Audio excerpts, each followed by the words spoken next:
Okay. We'll go live. We'll just give it a few seconds here for people to come on. Scarlett at the moment, not hearing any lawnmower noise in the background, so that's good. Yeah, I'm muting my mic. That's why. It should be done in a minute. Okay, very good. Just give it a couple minutes here.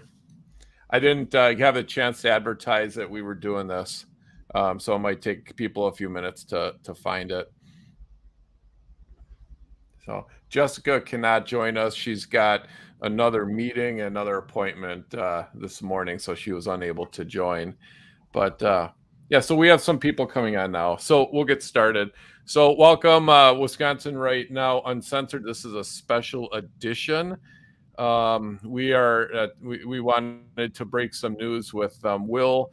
Dan Lennington with Will joins us. Will is filing a civil rights complaint. It's a federal civil rights complaint against the Sun Prairie School District.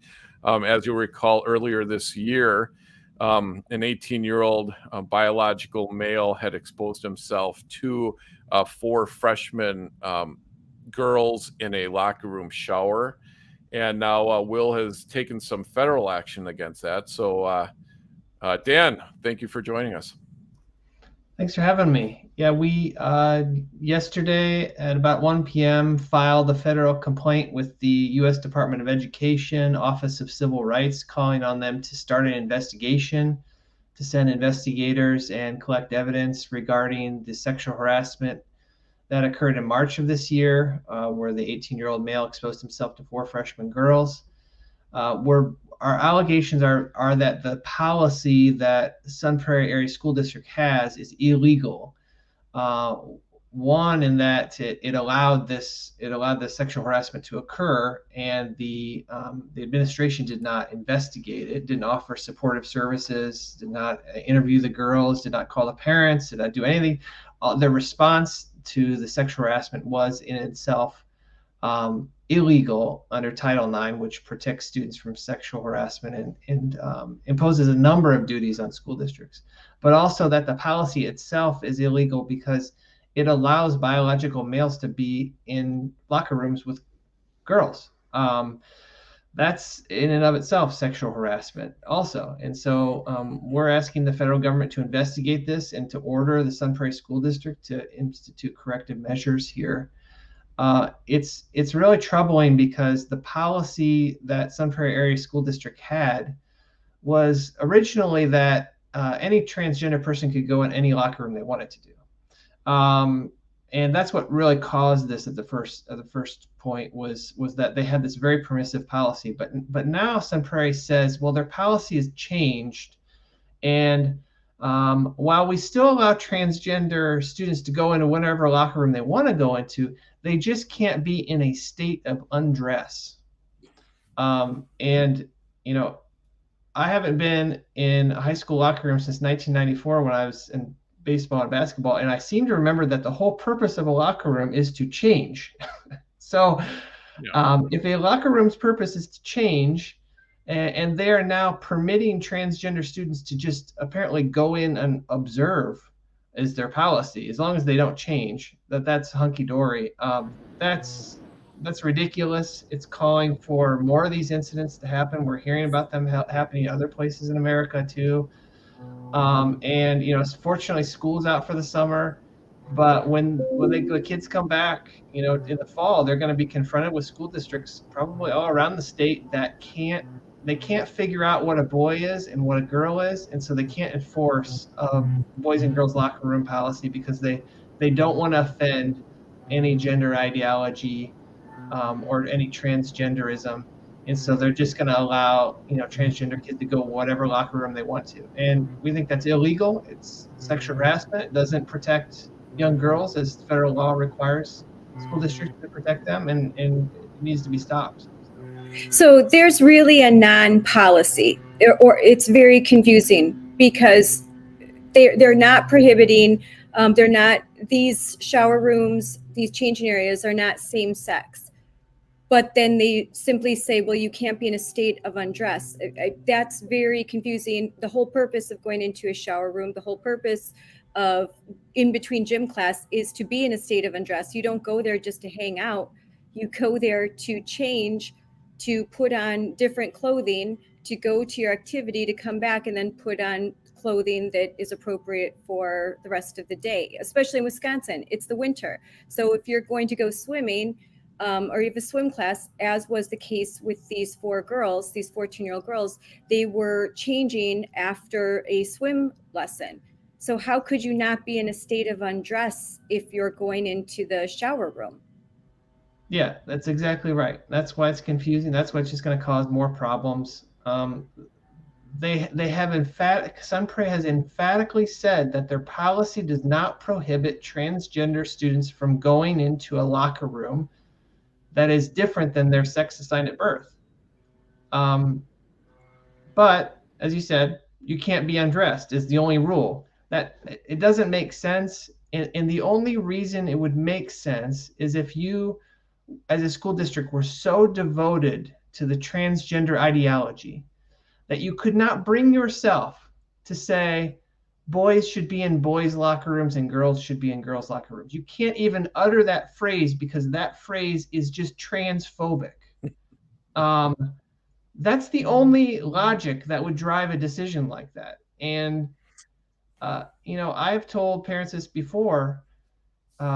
If you have a girl in middle school or high school, you need to make sure you know what the school board's policy is. Go to school board meetings, ask them questions, make a public records request, ask for the actual policy. And then when you get a policy that says something like, that kids should go to the locker room of their gender, then ask the school district, what do they mean by gender? What do they mean by sex? What do they mean by sex assigned by birth? What do they mean by state of undress? What do they mean by any of this? Because they are just hiding behind this because they can't bring themselves to admit it. And this is, frankly, a really good, on the political side, it's a winner. We saw polls last week saying that majorities of Democrats, Republicans, Independents oppose boys playing girls sports. And I think if you polled the question of boys in girls locker rooms, that would be even more of a bipartisan support. So this is a real loser issue on the election side. It's obviously a loser on the legal side too. But if we're looking for winning issues in the next 18 months, this certainly is one of them. Yeah, it was 69%, and a majority of Democrats agreed that when it comes to athletics, girls should be in girls' teams, boys on boys' teams. So it's pretty high. Another big political hot ball right now, something that I've been looking pretty deep into, is transgender surgeries for minors in Wisconsin, in which we've identified hospitals that are, not performing top surgeries and also prescribing cross-sex hormones and puberty blockers. And, what polls have shown that a great majority of voters believe that should not be legal in Wisconsin. So we're continuing pushing for that. There's actually going to be a meeting in Dane County tonight that we're going to be attending, in which Dane County wants to make the county a sanctuary city for transgenderism, including transgender surgeries for minors. And so we'll be at that meeting. Dan, I wanted to ask you specifically. Drag queens, right, Jim? They're also saying that sanctuary city for drag queen shows for kids, a sanctuary city to expose kids to pornographic materials, as long as it's related to the LGBTQIA plus agenda. Yeah. So it's crazy what they're attempting to do. And of course, what I think is that this is going to be a sanctuary city for kids. Even if their parents don't agree with the gender transition surgery, kids could go there and get these procedures done or get these drugs without parental consent. And that was something that was implied in this new ordinance that they are attempting to push through, because they cited ACLU. Yeah, as a matter of fact, even California recently now isn't trying to enact legislation that if a parent tries to stop their child from getting puberty blockers or these hormone treatments, that they can actually be taken away from the parents. I mean, that's how screwed up things are getting with this issue. Yeah. Dan, let me ask you, back in April, you guys filed an open records request against Sun Prairie, in which their response was they wanted about $11,000 in order to fulfill that request. Have you received anything from Sun Prairie since that? No, we wrote back a letter explaining why they can't charge us $11,000, and we're still waiting for a response from that. But this is a huge issue in Wisconsin, is the issue of location costs. So school districts can basically hide records from you by charging you an exorbitant amount of money, and the legislature has seemed to be very uninterested at tackling this issue. The legislature has allowed school districts to charge these exorbitant amounts of money, so parents don't know what's going on. And it would be nice if the legislature sort of took some interest in location costs. I think it might actually be a bipartisan issue to get some reform. But the idea that a taxpayer-funded school district has to charge us $150 an hour to search someone's Outlook inbox for emails about a shower incident, why should there be thousands of emails about this? why should it take hours and hours? It seems like something's very broken in our system if we can't find the emails where the administrators are talking about how to respond to this incident that was very dangerous for young girls. So something is very broken. This is why parents, I've testified numerous times in Madison, transparency, it is a real issue. And this is a way to prohibit parents from finding out what's going on in schools when it's cost prohibitive. First of all, they'll drag their feet on when you're filing a FOIA request or open records request.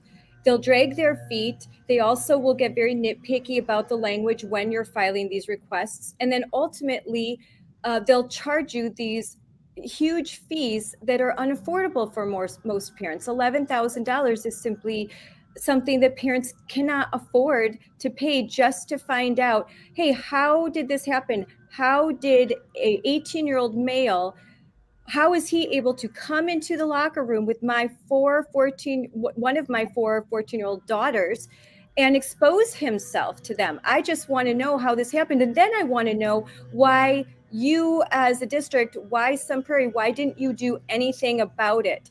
And what did you know? When did you know it? And why was your primary concern protecting the adult male and not the girls? Yeah, I think that transparency is really the key to holding these school boards accountable. I think since 2020, we've seen a lot of incumbents lose school board elections, especially in the WOW counties, up into Fox Valley, up towards Green Bay. We've seen a lot of this. And I think really, if you had to summarize what was going on with these, and Charlotte, you're no stranger to school board elections, is that the issue is transparency, right? I mean, at the end of the day, it's not necessarily even I don't like what's being taught, or I don't like your policy. It's that you won't even tell us what you're teaching. You won't even tell us what the policy is. That's the real issue, because they know once they tell you, voters are going to be angry. They don't think that your kids are your kids. They think they're the government's kids, number one. And they, therefore, from that mindset, they don't think that you have a right to know what's going on. So I think, public school reform, number one, school choice, but number two is definitely transparency. Something, and these transparency laws can be fixed very, very easily. And these school board members who have come in and who flipped their school board, places like Waukesha, they can implement their own policies, and they can order their superintendent to be more transparent. And we've had this parent bill of rights with transparency provisions that has gone nowhere, but we need more transparency legislation, because that's the only way it's going to keep our kids safe. All these schools have to do is keep our kids safe and educate them, and they can't do either. They can't do either with an average of $16,000 or $17,000 per child per year for 9 months of education. They can't keep your kids safe, and they get what, 40% of the kids in Wisconsin are proficient in reading and math. I just looked the other day. If you wanted to send your 18-year-old to UW La Crosse and pay full freight for the education and the room and board, it's something like $17,500. It's less than Milwaukee Public Schools gets for their kids. You could educate your kid at a university for full price. Yep. And they can't do it. They can't keep your kids safe. They can't Such a educate them. point. Yeah. That's a really good point.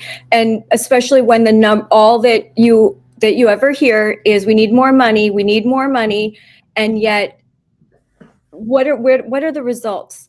And as far as this case with Sun Prairie, why is it that these administrations twist themselves into a pretzel for one person at the expense of hundreds of girls? Why is it that those girls are told, if you don't like it, go find somewhere else to change? Because this one boy who's identifying as a girl, like, we have to prioritize him. And that to me is all ideological, that they are prioritizing a political agenda and ideological belief before the safety of children. And as soon as an administration decides that it's more important to be liked by activists than it is to be responsible towards children and responsible towards parents, that administration is not doing its job, and that school board is not doing its job. And so it's incumbent upon parents to make the necessary changes so that their kids are protected.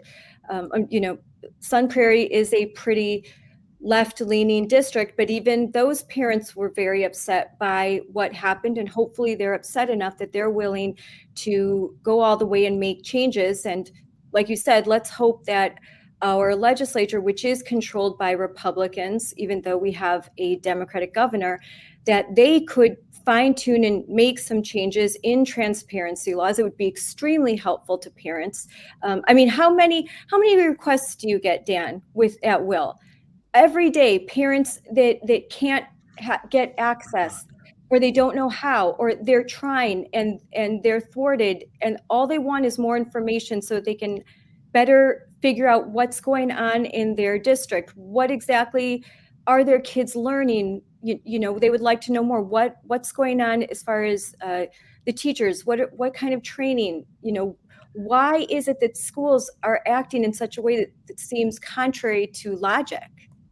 Yeah, it's we get asked all the time. Transparency is probably one of the top issues we get contacted about. And the Sun Prairie district, just to give you sort of an idea, that district voted for Scott Walker.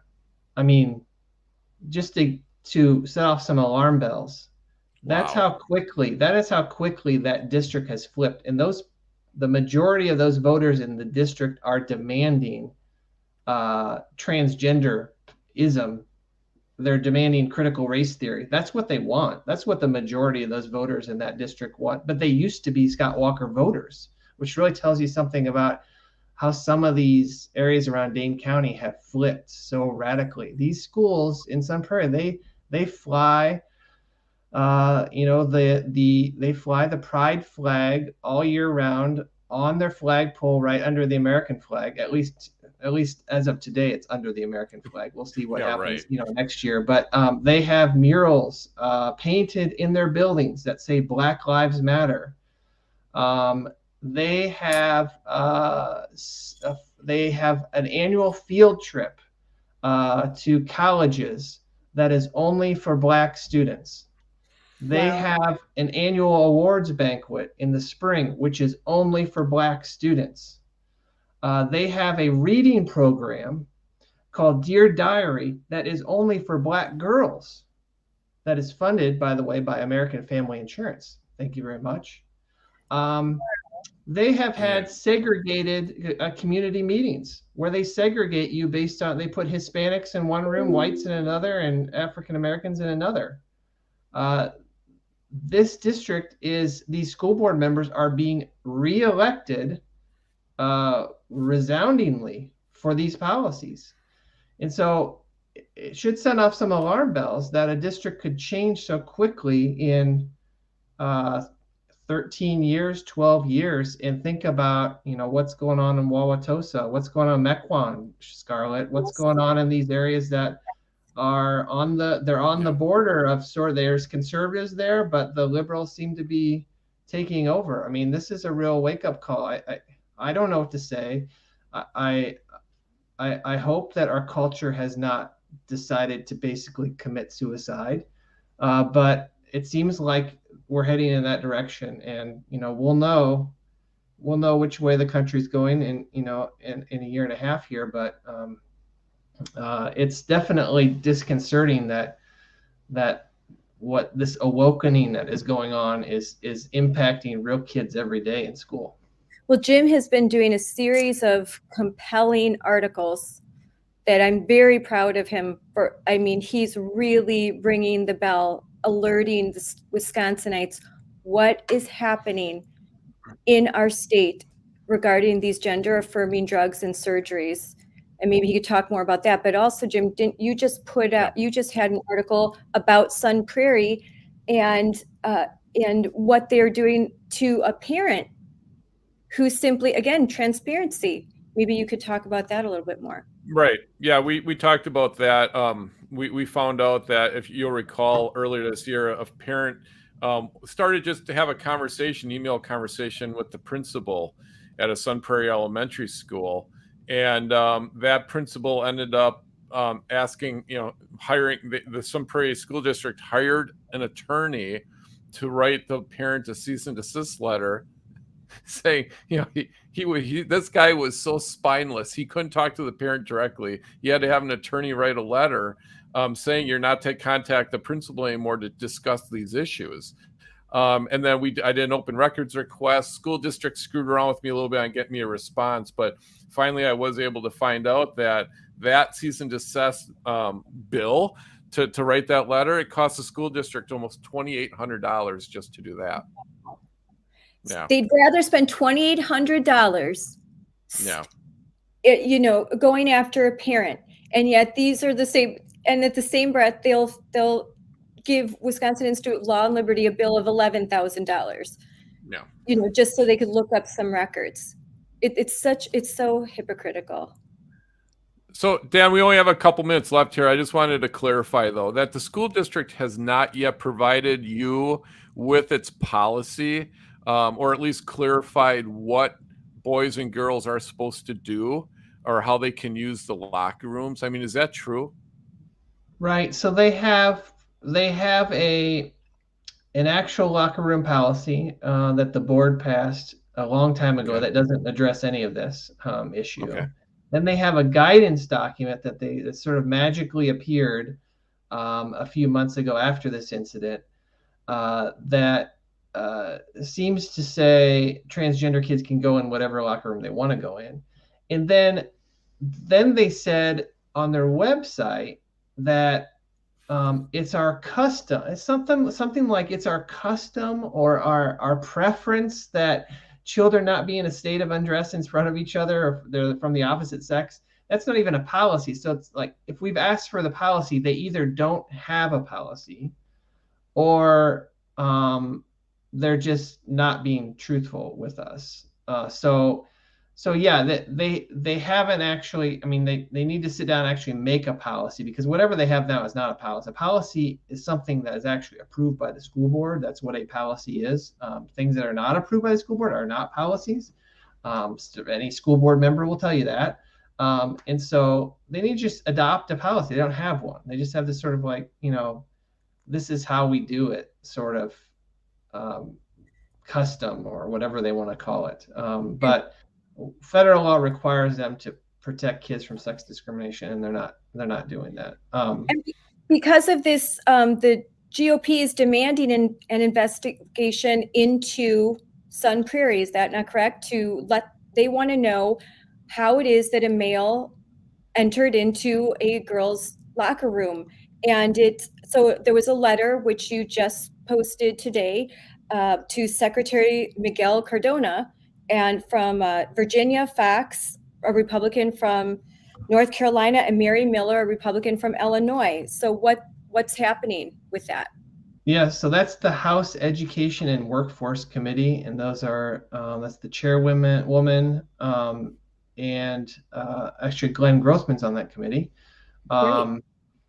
So that committee sent a letter to the U.S. Department of Education demanding that they investigate this, and so we've been in contact with these two congresswomen, and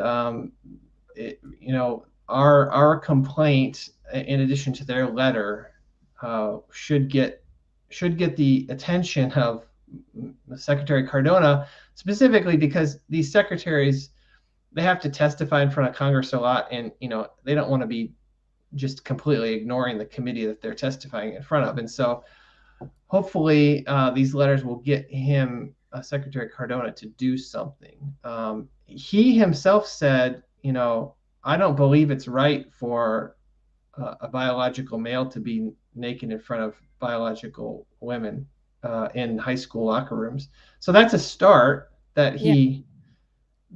I guess we're at the point where it's like the sky is blue, like he has accepted that, and so maybe we can walk him down. I just want to know where are the feminists, where are the Democrat Party feminists that used to be there, with the Me Too movement 5 minutes ago? Yes. They're gone. I maybe some of these feminists will get the attention of the Democrat Party leaders and tell them that this transgender ideology is hurting young girls. Yes. I just hope they come to a senses. So, Me too. Very good. Could you briefly touch on in your press release, you guys discussed about Sun Prairie encouraged students to use a website called Trevor Space.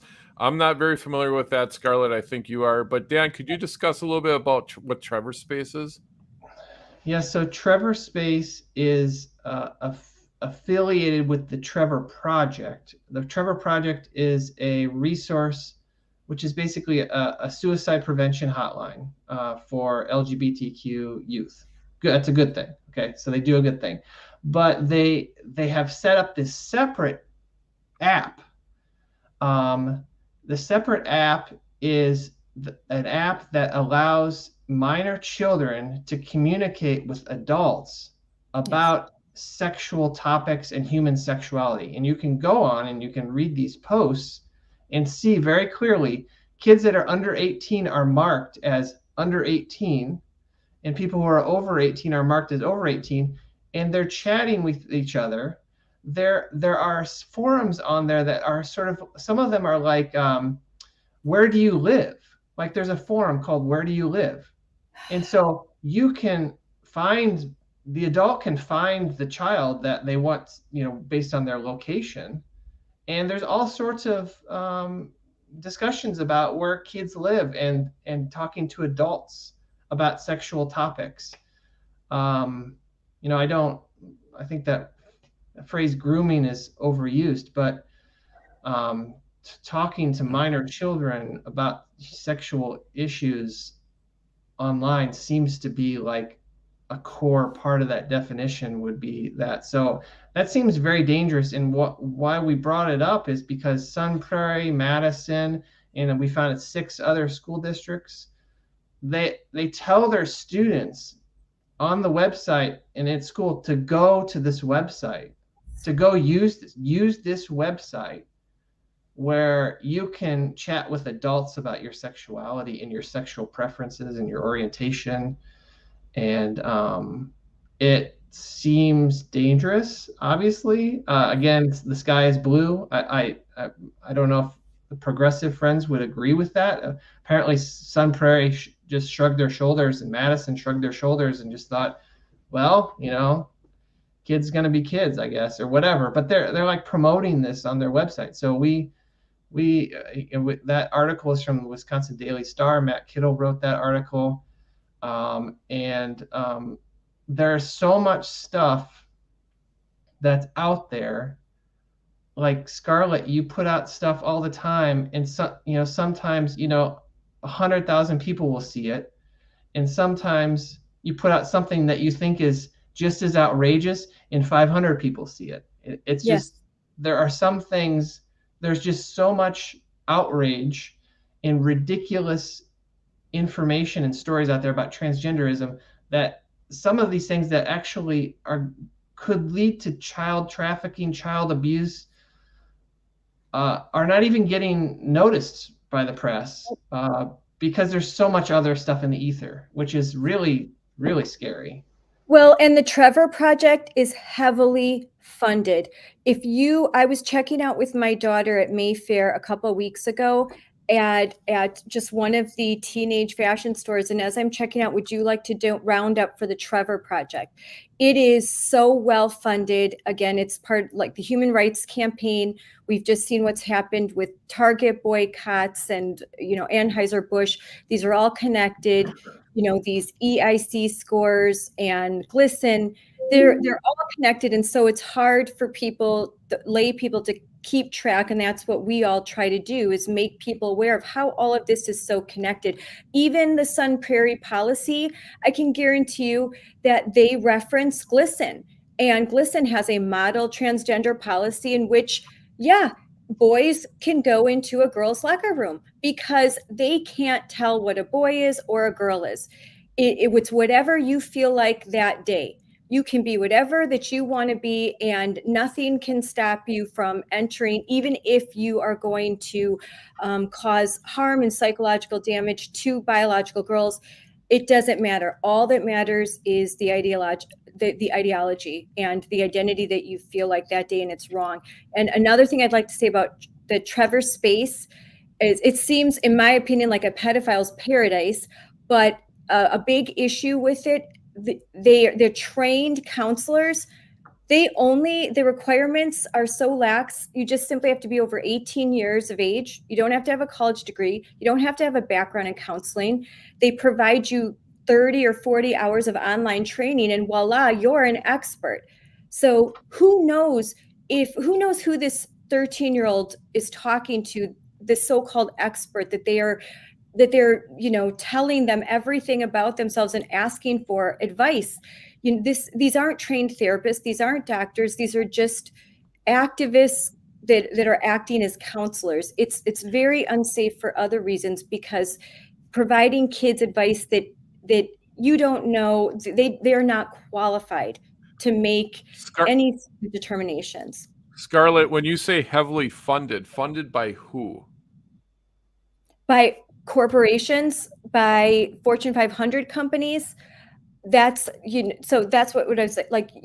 Trevor Space is one of those groups that, when you're trying to get a good CEI score, corporate equality index score, basically you're trying to get your good virtue single woke points, you're going to donate to different organizations that fall under the LGBTQIA plus umbrella. Trevor Space is one of those that gets billions of dollars every year in corporate funding. They raise a ton of money. They have a huge amount of influence over in the Department of Education. Randy Weinstein, they all work together hand in glove. And I don't think there's a school district in Wisconsin that does not have a link to the Trevor Project. Maybe some don't have the link directly to Trevor Space, but you simply click on the link to the Trevor Project and it's right there. It's free. Yeah. It's easy. Just on their website, it says, this is Trevor Project's website. AT&T, Google, Macy's, Abercrombie, and Fitch have all given over $1 million to them. Wow. It's right on their website. And they've got all sorts of corporate partners that they I don't see Target on here. They're going to have to get on that. But Walt Disney gives $250,000. Coca-Cola gives $500,000. Calvin Klein, Harry's, YouTube, Chipotle, wow. General Motors, Goldman Sachs, Kate Spade, the NFL, Kohl's, wow. Verizon, just basically any, like Scarlett says, anybody who wants to pump up their ESG scores. Yes. They're going to have to get their checkbook out and give money. So, yeah. All right. There you go. It's right on their website. And I would tell people that if they'd like to read more about this, our press release at will-law.org, links to the article from the Wisconsin Daily Star by Matt Kittle on January 17th. The phrase pedophile's paradise was coined by the Gays Against Groomers, which wrote a report about them in, I think, December, a very detailed report showing all the screenshots. And then Matt Kittle had his own investigation where he went and got screenshots about adults asking for the location of children, talking about sexuality, sexual attractions.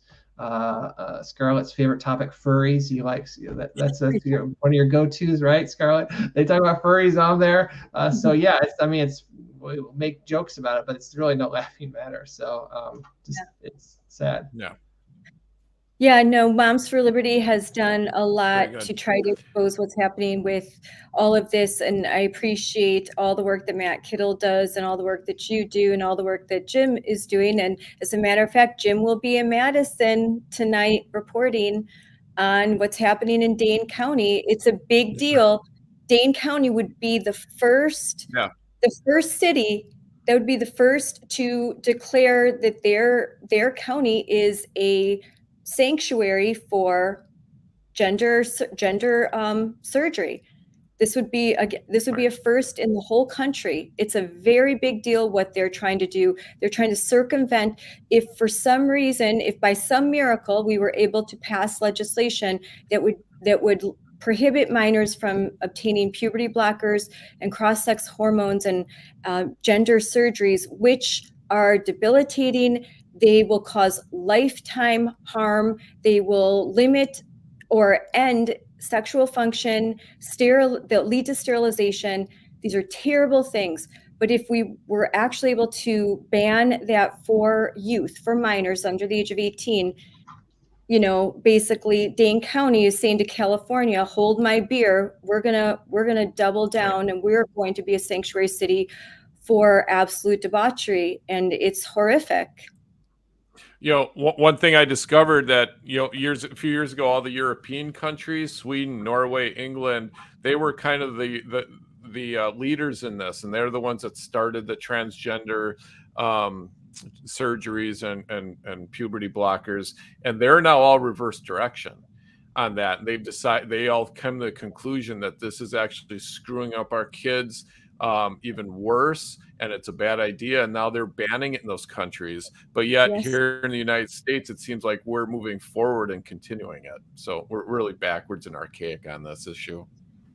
Yeah, we saw in Congress yesterday testimony from the biggest supporters of transgender surgery, and they could cite no scientific articles, no scientific studies whatsoever supporting the idea that transgender surgeries help kids.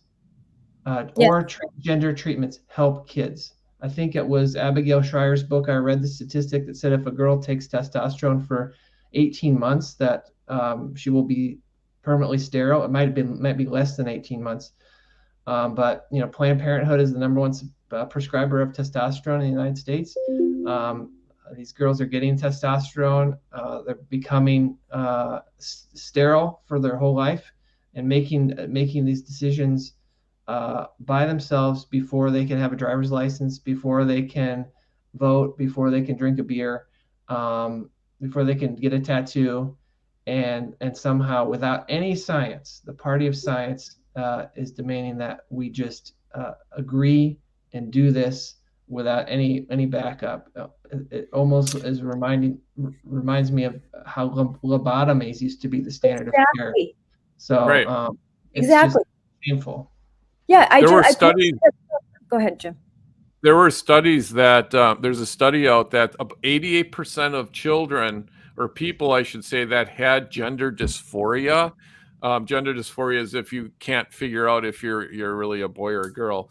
By the time they reach the age of 20 and a half, 88% of those people with transgender dysphoria figured it out and determined that they were actually what their original assigned to, I use that in quotes, assigned sex was at birth. So think about that. The number of children, can you imagine at age 15, you get your breast cut off, you have your genitals cut off, you've taken all these hormones, and all of a sudden you're 21 years old and you realize what horrific things you've done to your body, and that adults, your parents that are supposed to take care of you, and doctors, and what they've done to you.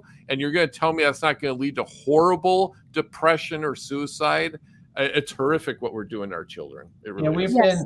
We've been involved in 3 lawsuits now, one against Eau Claire School District, one against Kettle Moraine, and one against Madison, and we've hired expert witnesses. And the experts have prepared these reports, which indicate that the actual standard of care for gender dysphoria in a teenager is to wait. And what these schools say the standard of care should be is affirm, and give them the drugs as soon as you can. Give them the drugs as fast as possible, then give them the surgery as fast as possible. But the actual science points in the opposite direction, which is wait, just wait. Because as you said, Jim, it resolves itself. It is mental illness, and it resolves itself. Yeah. And I posted a clip on Twitter of Dan Crenshaw, who asked the question of the experts who were claiming that it's settled science. You need to affirm these kids as early as 8 years old in Florida, in the red state of Florida. That was a recent lawsuit. They've already put a stay on what Governor DeSantis is trying to do, because parents of an 8-year-old claim that their 8-year-old should be able to take puberty blockers.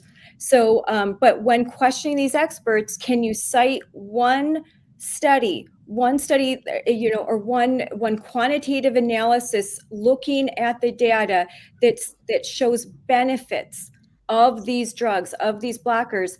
And they can't cite one, not one.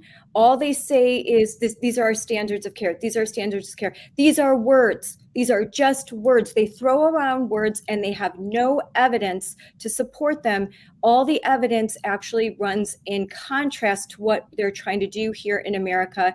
And as one by one, the UK, Norway, you've got Sweden, you've got all of Europe, who were ahead of us on this, as they are saying, we were wrong, we're changing course, we're no longer going to prescribe these for minors. In America, we are just full steam ahead.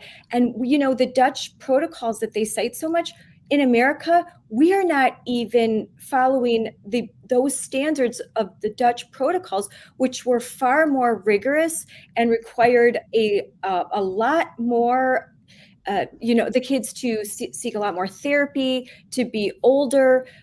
Those protocols in Europe, we are going beyond that. We are simply, the stories, Jim, I know you've heard them, of kids that have had 1, 2 appointments and they're 13 years old. Affirm, here's your drugs. After 1 or 2 appointments, it's absurd. It's absolutely absurd. But by the way, all these treatments that we're talking about, the gender, the puberty blockers, the sex cross hormones, none of these things have been approved by the FDA for transgender issues. They've been approved for use for other medical uses, but none of them have been actually approved to be used in children for transgender dysphoria. Good point. I think it's shocking. It's shocking. All right. Well, we went off on a tangent a little bit there, but Dan, I want to thank you very much for joining us. Again, it just shows how important you and Will is to the state of Wisconsin and really the entire country on protecting us and conservative values. So I applaud you guys once again for this. Thanks, I applaud you too. Thank you for everything that you do for the state of Wisconsin and for this country. You are heroes. I can't say enough good things about what you do, Dan, and what is with the Wisconsin Institute for Law and Liberty. I don't know where we would be without you. So thank you from the bottom of my heart. Thank you. Thank you all. Have a good day. Have a good day.